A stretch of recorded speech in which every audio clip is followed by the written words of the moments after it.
Rical. Rical деген сөздүн мааниси которгондо чыныгы эркек. Алла айтат Куранда.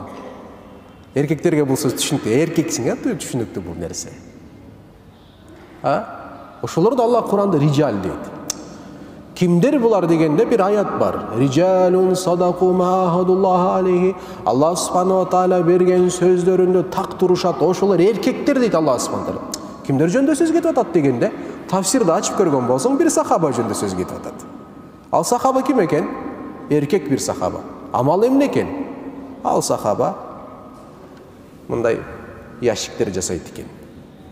Колунда бир балка бар, балка менен мык бар, ящик алат, кагат, ящиктер жасайт.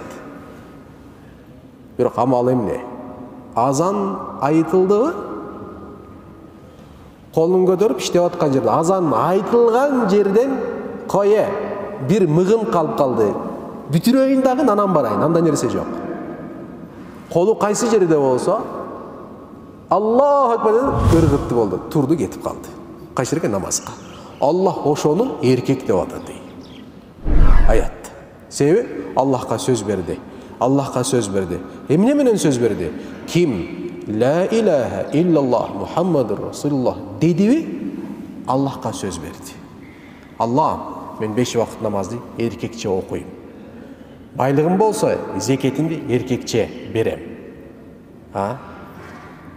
Мен орозомду эркекче кармайм. Түшүнүктүү? Баарын эркекче кылам деген сөз берди. Ла илаха иллаллах Мухаммадур Расулуллах. Ошолор эркек деп атат Алла субханаху ва тааля.